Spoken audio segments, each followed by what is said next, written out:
ಸರ್ವಸ್ವರೂಪೇ ಸರ್ವೇಶಿ ಸರ್ವಶಕ್ತಿ ಸಮನ್ವಿತೆ ಬಹಿಭ್ಯಸ್ತ್ರಾಹಿ no ದೇವಿ ದುರ್ಗೇ ದೇವಿ ನಮೋಸ್ತುತೆ. ನಮಶ್ಚಂಡಿಕಾಹಿ ಶ್ರೀ ಗುರುಭ್ಯೋ ನಮಃ. Vishwavani TV special YouTube ವಾಹಿನಿಯ ಪ್ರೇಕ್ಷಕರಿಗೆ ವೀಕ್ಷಕರಿಗೆ ನಮಸ್ಕಾರ. ಜುಲೈ ತಿಂಗಳಲ್ಲಿ ನಮ್ಮ ಭವಿಷ್ಯ ಹೇಗಿರುತ್ತೆ, ಜುಲೈ ತಿಂಗಳಲ್ಲಿರ್ತಕ್ಕಂತಹ ಗ್ರಹಗತಿಗಳಿಗೆ ಅನುಸಾರವಾಗಿ ಮಕರ ರಾಶಿಯವರು ಯಾವ ರೀತಿಯಾದಂತಹ ಯಾವ ಮಾರ್ಗದಲ್ಲಿ ಹೋದರೆ ಅವರ ಜೀವನ ಚೆನ್ನಾಗಿರುತ್ತೆ, ಅಭಿವೃದ್ಧಿ ಆಗುತ್ತೆ, 4 ಕಾಸು ಹಣವನ್ನು ಮಾಡಿಕೊಳ್ಳುವುದಕ್ಕೆ ಸಾಧ್ಯ ಆಗುತ್ತೆ, ಕೈಗೊಂಡಂತಹ ಕೆಲಸಗಳಲ್ಲಿ ಯಶಸ್ವಿಯಾಗುವುದಕ್ಕೆ ಸಾಧ್ಯ ಆಗುತ್ತೆ, ಮಾಡತಕ್ಕಂತಹ ಪ್ರಯತ್ನದಲ್ಲಿ ಫಲವನ್ನು ಪಡೆಯುವುದಕ್ಕೆ ಸಾಧ್ಯ ಆಗುತ್ತೆ. ಈ ಎಲ್ಲ ಅಂಶಗಳನ್ನು ನಾವು ಮಾಸ ಭವಿಷ್ಯದಲ್ಲಿ ತಿಳಿದುಕೊಳ್ಳಬೇಕು. ಇದಕ್ಕೆ ಪ್ರಮುಖವಾಗಿ ಗ್ರಹಗತಿಗಳು ಚೆನ್ನಾಗಿದ್ದರೆ ಮಾತ್ರ ಅವೆಲ್ಲ ಸಾಧ್ಯ. ಮಕರ ರಾಶಿಯವರಿಗೆ ರಾಶ್ಯಾಧಿಪತಿಯಾದಂತಹ ಶನಿ 3ನೇ ಮನೆಯಲ್ಲಿ ಇದ್ದಾನೆ, ಕುಜ 5ನೇ ಮನೆಯಲ್ಲಿ ಇರತಕ್ಕಂಥದ್ದು, 6ನೇ ಮನೆಯಲ್ಲಿ ರವಿ ಮತ್ತು ಬುಧನ ಸ್ಥಿತಿ ವಕ್ರಿಯಾಗಿದ್ದಾನೆ ಬುಧ. ಮಕರ ರಾಶಿಯವರಿಗೆ 7ನೇ ಮನೆಗೆ ಗುರು ಬಂದಿದ್ದರಿಂದ ಸಂಪೂರ್ಣವಾದಂತಹ ಗುರುಬಲ ಬಂದಿದೆ. ಜೊತೆಯಲ್ಲಿ 8ನೇ ಮನೆಯಲ್ಲಿ ಶುಕ್ರ ಮತ್ತು ಕೇತು ಇರತಕ್ಕಂಥದ್ದು. ಮಕರ ರಾಶಿಗೆ 2ನೇ ರಾಶಿಯಾದಂತಹ ಕುಂಭರಾಶಿಯಲ್ಲಿ ರಾಹು ಇರುವಂತಹದ್ದು. ಇದೆಲ್ಲೂ ಕೂಡ ಪ್ರಮುಖವಾಗಿ ಈ ತಿಂಗಳ ಗ್ರಹಸ್ಥಿತಿಗಳು. ಪ್ರಾರಂಭದಲ್ಲಿ ಕೆಲಸ ಗ್ರಹಗಳೆಲ್ಲ ಹಿಂದೆ ಇರುತ್ತೆ, ಆದರೆ ಈ ಒಂದು ತಿಂಗಳಲ್ಲಿ ಹೆಚ್ಚಿನ ದಿನಗಳಲ್ಲಿ ಯಾವ ಗ್ರಹಸ್ಥಿತಿ ಇದೆ ಅದನ್ನತಕ್ಕಂಥದ್ದು ಆಧಾರದ ಮೇಲೆ ಮಾಸ ಭವಿಷ್ಯವನ್ನು ನಾವು ಹೇಳಬೇಕಾಗುತ್ತೆ. ಮಕರ ರಾಶಿಯವರಿಗೆ ಇಲ್ಲಿವರೆಗೆ ಗುರುಬಲ ಇರಲಿಲ್ಲ, 7.5 ನಡೀತಾ ಇತ್ತು ಹಿಂದೆ. ಈ ಎಲ್ಲ ಕಷ್ಟಗಳನ್ನು ಎಷ್ಟು ಅನುಭವಿಸಿದ್ದಾರೆ. ಆದರೆ ಈಗ ಒಂದು ಸುಸಮಯ, ಒಳ್ಳೆಯ ಸಮಯ ಬಂದಿದೆ ಮಕರ ರಾಶಿಯವರಿಗೆ ಅಂತೇಳಿ ಹೇಳಬೇಕಾಗುತ್ತೆ. ಮುಟ್ಟಿದ್ದೆಲ್ಲ ಚಿನ್ನ ಆಗತಕ್ಕಂತಹ ಒಂದು ವಿಶೇಷವಾದಂತಹ ಸಮಯ ಇದು. ಯಾಕೆಂದರೆ ಉಚ್ಚಸ್ಥಾನವಾದಂತಹ ಕರ್ಕಾಟಕ ರಾಶಿಗೆ ಗುರು ಬಂದಿರುವುದರಿಂದ ಮಕರ ರಾಶಿಯನ್ನೇ ಅವನು ನೋಡ್ತಾ ಇದ್ದಾನೆ 7ನೇ ಮನೆಯಲ್ಲಿ. ಗುರುಬಲ ಬಂದು ಆ ಮೂಲಕ ನೀವು ಯಾವುದೇ ಕೆಲಸವನ್ನು ಮಾಡಿದರೂ ಕೂಡ ಅದರಲ್ಲಿ ಯಶಸ್ವಿ ಆಗ್ತೀರ. ಯಾಕೆಂದರೆ ಧರ್ಮಕಾರಕನೂ ಹೌದು, ಧನಕಾರಕನೂ ಗುರುಗ್ರಹವೇ, ಸಂತಾನಕಾರಕನೂ ಅವನೇ, ಕರ್ಮಕಾರಕನೂ ಕೂಡ ಗುರುಗ್ರಹವೇ. ಹೀಗೆ ಈ ಗುರುವಿನ ಒಂದು ಪ್ರಭಾವ ಮಕರ ರಾಶಿಯ ಮೇಲೆ ತನ್ನ ನೀಚ ಸ್ಥಾನ, ಉಚ್ಚ ರಾಶಿಯಿಂದ ನೀಚ ಸ್ಥಾನವನ್ನು ಗುರು ನೋಡ್ತಾ ಇರ್ತಾನೆ. ಮಕರ ರಾಶಿ ಗುರುವಿಗೆ ನೀಚ ಸ್ಥಾನ ಆಗುತ್ತೆ. ಉಚ್ಚ ರಾಶಿಯಿಂದ ತನ್ನ ನೀಚ ರಾಶಿಯನ್ನು ನೋಡಿ, ಅಂದರೆ ಆ ರಾಶಿಯವರಿಗೆ ಗುರುಬಲ ಬಂದಾಗ ಅದು ವಿಶೇಷವಾದಂತಹ ಒಂದು ಗುರುಬಲ ಅಂತೇಳಿ ಹೇಳ್ತಾರೆ. ಅಂದರೆ ಅದು ನೀವು ನಿರೀಕ್ಷೆಗೂ ಮೀರಿ ನಿಮಗೆ ಒಳ್ಳೆಯ ಫಲವನ್ನು ಕೊಡುತ್ತೆ ಅಂಥೇಳಿ ಅರ್ಥ. ಅಂದರೆ ಅದಕ್ಕೆ ಸರಿಯಾಗಿ ನಾವು ಜೀವನವನ್ನು ರೂಪಿಸಿಕೊಂಡು ಅದಕ್ಕೆ ಸರಿಯಾಗಿ ಜೀವನ ಮಾಡಬೇಕಾಗುತ್ತೆ ಅಷ್ಟೇ. ಅಂದರೆ ಒಂದು ಉದಾಹರಣೆಗೆ ಹೇಳಬೇಕು ಅಂದರೆ ಆರ್ಥಿಕವಾದ ಪರಿಸ್ಥಿತಿ ಚೆನ್ನಾಗಿ ಸುಧಾರಿಸುತ್ತೆ ಅಂದರೆ ಅದಕ್ಕೆ ಮೂರಕವಾಗಿ ನಮ್ಮ ಪ್ರಯತ್ನ, ಮನುಷ್ಯ ಪ್ರಯತ್ನ ತುಂಬ ಮುಖ್ಯ. ನಾವು ಸುಮ್ಮನೆ ಕೂತಿದ್ರೆ ಯಾವ ಗುರುಬಲ ಚೆನ್ನಾಗಿದೆ ಅಂಥೇಳಿ ನಾವು ಕೂತ ಜಾಗಕ್ಕೆ ಎಲ್ಲ ಸೌಕರ್ಯಗಳು ಬರುವುದಿಲ್ಲ. ಗುರುಬಲ ಚೆನ್ನಾಗಿದೆ ಅಂದರೆ ನಮ್ಮ ಪ್ರಯತ್ನವನ್ನು ನಾವು ಮಾಡಬೇಕು. ಪ್ರಯತ್ನ ಮಾಡುವುದಕ್ಕೆ ಅಂತ ಒಂದು ಮೋಟಿವೇಶನ್ನನ್ನು ಗುರುಗ್ರಹ ಕೊಡ್ತಾನೆ. ಆದರೆ ನಮ್ಮ ಪ್ರಯತ್ನ ಏನಿದೆ ಅದು ಸರಿಯಾದ ರೀತಿಯಲ್ಲಿ ಇದ್ದಾಗ, ಕ್ರಮಬದ್ಧವಾಗಿ ಇದ್ದಾಗ, ಶ್ರದ್ಧೆ ವಹಿಸಿ ನಾವು ಕೆಲಸವನ್ನು ಮಾಡಿದಾಗ, ಗುರುಬಲ ಇದ್ದಾಗ ಅದಕ್ಕೆ ನಾವು ಅಂದುಕೊಂಡಂತೆ ಪೂರ್ಣ ಫಲ ನಮಗೆ ಸಿಗುತ್ತೆ ಅಂತೇಳಿ ಅರ್ಥ. ಆದ್ದರಿಂದ ಇದು ಯಾವುದೇ ಕ್ಷೇತ್ರದಲ್ಲಿ ಇದ್ದಾಗ ನಾವೊಂದು ವ್ಯಾಪಾರ ವ್ಯವಹಾರವನ್ನು ಎಷ್ಟೋ ಜನ ಬಿಸ್ನೆಸ್ ಮಾಡ್ತಾ ಇರ್ತಾರೆ. ಅಂತಹ ಬಿಸ್ನೆಸ್ ಮಾಡ್ತಕ್ಕಂಥವರಿಗೆ ಇಲ್ಲಿವರೆಗೆ ಇಲ್ಲದೇ ಇರತಕ್ಕಂತಹ ಒಂದು ಲಾಭ, ಇಲ್ಲಿವರೆಗೆ ಅವರು ನೋಡಿರದೇ ಇರತಕ್ಕಂತಹ ವ್ಯಾಪಾರದಲ್ಲಿ ಅಭಿವೃದ್ಧಿ, ಅನಿರೀಕ್ಷಿತವಾದಂತಹ ಕೆಲವೊಂದು ಧನ ಲಾಭ ಆಗತಕ್ಕಂಥದ್ದು, ಇಂತಹದ್ದೆಲ್ಲ ಮಕರ ರಾಶಿಯವರಿಗೆ ಅವರ ಸ್ವಂತ ಉದ್ಯಮದಲ್ಲಿ ಉಂಟಾಗುತ್ತೆ. ಪಾರ್ಟ್ನರ್ಶಿಪ್ ಇದ್ದರೆ ಪಾರ್ಟ್ನರ್ಶಿಪ್ ಬಿಸ್ನೆಸ್ ಮಾಡ್ತಾ ಇರ್ತಾರೆ ಎಷ್ಟೋ ಜನ.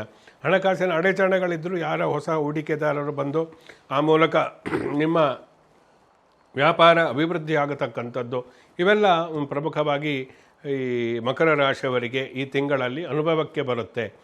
ಜೊತೆಯಲ್ಲಿ 2ನೇ ಮನೆಯಲ್ಲಿ ರಾಹು ಇರುವುದರಿಂದ ಕುಟುಂಬ ಇವೆಲ್ಲ ಚೆನ್ನಾಗಿಯೇ ಇದೆ. ಅಂದರೆ ಎಲ್ಲಕ್ಕೂ ಸಮಾಧಾನ, ಮನಃಶಾಂತಿ ತುಂಬ ಮುಖ್ಯ. ಕುಟುಂಬದಲ್ಲಿ ಕೆಲವೊಂದು ಮನಸ್ತಾಪಗಳು ಚಿಕ್ಕ ಪುಟ್ಟದು ಉಂಟಾಗಬಹುದು. ಅದೇನು ಅಷ್ಟೊಂದು ಸೀರಿಯಸ್ ಆಗಿ ತೆಗೆದುಕೊಳ್ಳಬೇಡಿ. ಎಲ್ಲವೂ ಕೂಡ ಒಂದು ಸಮಾನವಾದಂತಹ ಮನಸ್ಸಿನಿಂದ ಸ್ವೀಕರಿಸಿ ಆ ಮೂಲಕ ಜೀವನವನ್ನು ಕೆಲವೊಂದು ಸಮಯದಲ್ಲಿ ಮಾಡಬೇಕಾಗುತ್ತೆ. ಈ ಚೆನ್ನಾಗಿ ಹಣ ಬರುತ್ತೆ, ಬಂದಂತಹ ಹಣವನ್ನು ಉಳಿಸ್ತಕ್ಕಂಥದ್ದು ಕೂಡ ಅಷ್ಟೇ ತುಂಬ ಮುಖ್ಯ. ಕೆಲವೊಂದು ಅನಾವಶ್ಯಕವಾದಂತಹ ದುಂದು ವೆಚ್ಚಗಳನ್ನು ಮಾಡುವುದಕ್ಕೆ ಹೋಗಬೇಡಿ. ಯೋಚಿಸಿ ಹಣವನ್ನು ಖರ್ಚು ಮಾಡತಕ್ಕಂಥದ್ದು ತುಂಬ ಒಳ್ಳೆಯದು. ಅಂದರೆ ಹಣವನ್ನು ಕೂಡಿಡುವುದಕ್ಕೆ ಆಪದ್ದನ ಅಂಥೇಳಿ, ಆಪತ್ಕಾಲದಲ್ಲಿ ನಿಮ್ಮ ಹಣ ನಿಮ್ಮ ರಕ್ಷಣೆಗೆ ಬರುತ್ತೆ. ಅದರಿಂದ ಹಣವನ್ನು ಉಳಿಸ್ತಕ್ಕಂಥದ್ದು ಕೂಡ ಆ ಕಡೆ ನಿಮ್ಮ ಗಮನವನ್ನು ಕೊಡಿ. ಈ ಷೇರು ವ್ಯವಹಾರದಲ್ಲಿ ಒಂದು ಉತ್ತಮವಾದಂತಹ ಲಾಭ ಉಂಟಾಗಬಹುದು. ಇನ್ವೆಸ್ಟ್ಮೆಂಟ್ ಮಾಡುವುದಕ್ಕೆ ಒಳ್ಳೆಯ ಸಮಯ ಇದು. ಜೊತೆಯಲ್ಲಿ ವಿಶೇಷವಾಗಿ ರಾಶ್ಯಾಧಿಪತಿಯಾದಂತಹ ಶನಿ 3ನೇ ಮನೆಯಲ್ಲಿ ಇದ್ದಾಗ, ಅವನು ರಾಶ್ಯಾಧಿಪತಿಯೂ ಆದಾಗ ಕೆಲವೊಂದು ಒಳ್ಳೆಯ ಆರ್ಥಿಕ ಅಭಿವೃದ್ಧಿಯನ್ನು ಕೊಡ್ತಾನೆ ಅಂತ ಹೇಳುತ್ತೆ.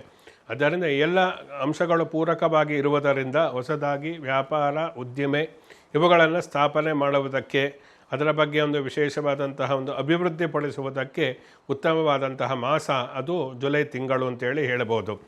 ಇನ್ನು ಸರ್ಕಾರಿ ಕೆಲಸಗಳನ್ನು ಮಾಡತಕ್ಕಂಥವರಿಗೂ ಕೂಡ ಒಳ್ಳೆಯ ಸಮಯ ಇದೆ. ಸರ್ಕಾರಿ ಒಂದು ಟೆಂಡರ್ ಏನಾದರೂ ಇದೆ, ಅಂತಹ ಟೆಂಡರ್ ನಿಮಗೆ ಸಿಗತಕ್ಕಂತಹ ಸಾಧ್ಯತೆಗಳು ಇದೆ.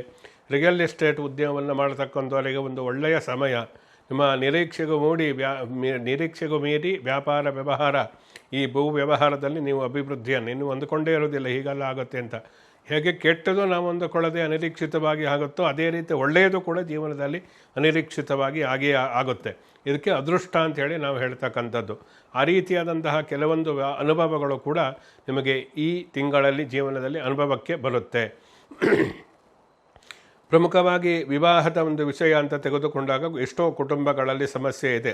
ವಿವಾಹದ ಸಮಸ್ಯೆ ಇದೆ, ಆರ್ಥಿಕ ಸಮಸ್ಯೆ ಇದೆ, ಅನಾರೋಗ್ಯ ಸಮಸ್ಯೆ ಇದೆ, ಆಸ್ತಿ ವಿವಾದಗಳ ಸಮಸ್ಯೆ ಇದೆ. ಇದಕ್ಕೆಲ್ಲ ಕಾರಣ ಏನು? ಅವರ ರಾಶಿ ಒಂದೇ ಕಾರಣ ಅಲ್ಲ.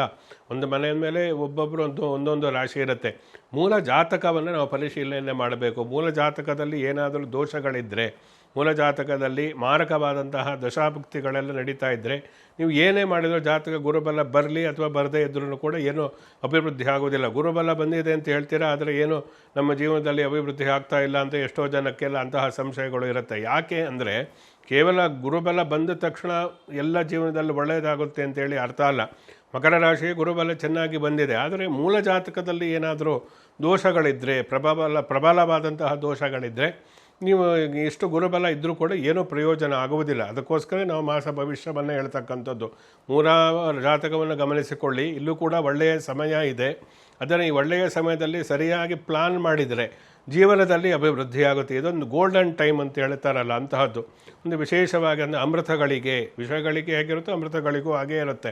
ಒಂದು ಉತ್ತಮವಾದಂಥ ಸಮಯ ಬಂದಿರೋದರಿಂದ ಮೂಲ ಜಾತಕವನ್ನು ಕೂಡ ನಾವು ಗಮನಿಸಿಕೊಂಡು, ಇದನ್ನು ಕೂಡ ನಾವು ತಿಳಿದುಕೊಂಡು, ಆ ಮೂಲಕ ಜೀವನದಲ್ಲಿ ಏನು ಮಾಡಬೇಕು ಏನು ಮಾಡಬಾರದು ಅನ್ನತಕ್ಕಂತಹ ಸರಿಯಾದ ನಿರ್ಧಾರವನ್ನು ತೆಗೆದುಕೊಂಡು ಮುಂದುವರೆದರೆ ಎಲ್ಲ ಕ್ಷೇತ್ರಗಳಲ್ಲಿಯೂ ಕೂಡ ಮಕರ ರಾಶಿಗೆ ಅಭಿವೃದ್ಧಿ ಆಗಿಯೇ ಆಗುತ್ತೆ.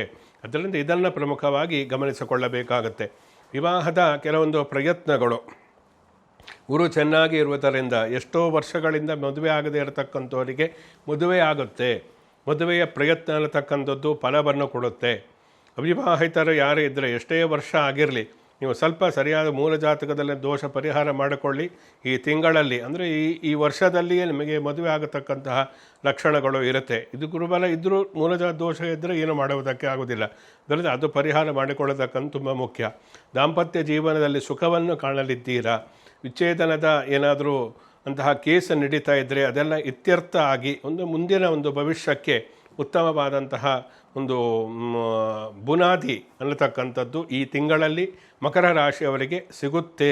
ಅದರಲ್ಲೂ ವಿಶೇಷವಾಗಿ ಪ್ರೀತಿಸಿದರೆ, ಯಾರಾದರೂ ಇಷ್ಟಪಟ್ಟಿದ್ದರೆ ಅಂಥವರ ಜೊತೆಯಲ್ಲಿಯೇ ವಿವಾಹ ಆಗತಕ್ಕಂತಹ ಯೋಗವು ಕೂಡ ಈ ತಿಂಗಳಲ್ಲಿ, ಜುಲೈ ತಿಂಗಳಲ್ಲಿ ಮಕರ ರಾಶಿಯವರಿಗೆ ಉಂಟಾಗುತ್ತೆ. ಅಂದರೆ ಕೆಲವೊಂದು ಎಷ್ಟೋ ಪ್ರತಿರೋಧ ಇರುತ್ತೆ ಕುಟುಂಬದಿಂದ. ಅಂತಹ ಸಂದರ್ಭ ಇವೆಲ್ಲ ಪರಿಹಾರ ಆಗಿ ಆ ಮೂಲಕ ವಿವಾಹವನ್ನು ಮಾಡಿಕೊಳ್ತಕ್ಕಂತಹ ಯೋಗವು ಕೂಡ ಮಕರ ರಾಶಿಯವರಿಗೆ ಇದೆ. ಹೀಗೆ ಯಾವುದೇ ಒಂದು ಕ್ಷೇತ್ರ ಅಂತ ತೆಗೆದುಕೊಂಡರೂ ಕೂಡ ಮಕರ ರಾಶಿಯವರಿಗೆ ಉತ್ತಮವಾದಂತಹ ಸಮಯ ಇದೆ. ಜೊತೆಯಲ್ಲಿ ಶನಿ ಮಂತ್ರವನ್ನು ಪಠಿಸ್ತಕ್ಕಂಥದ್ದು, ವಿಷ್ಣು ಸಹಸ್ರನಾಮವನ್ನು ಹೇಳಿ ವಿಷ್ಣು ದೇವಾಲಯಕ್ಕೆ ಹೋಗಿ ಆ ಮೂಲಕ ಪೂಜೆ ಅರ್ಚನೆಯನ್ನು ಮಾಡತಕ್ಕಂಥ, ತುಳಸಿ ಅರ್ಚನೆಯನ್ನು ಮಾಡತಕ್ಕಂಥ ಇದೆಲ್ಲ ಅನುಸರಿಸಿಕೊಂಡು ಬಂದರೆ ಇನ್ನೂ ಕೂಡ ಜೀವನದಲ್ಲಿ ಅತ್ಯುನ್ನತವಾದಂತಹ ಮಟ್ಟಕ್ಕೆ ನೀವು ಹೋಗತಕ್ಕಂತಹ ಒಂದು ವಿಶೇಷವಾದಂತಹ ತಿಂಗಳು ಜುಲೈ ತಿಂಗಳಾಗಿರುತ್ತೆ. ಶುಭಮಸ್ತು. ಸಮಸ್ತ ಸನ್ಮಂಗಳಾನಿ ಭವಂತು.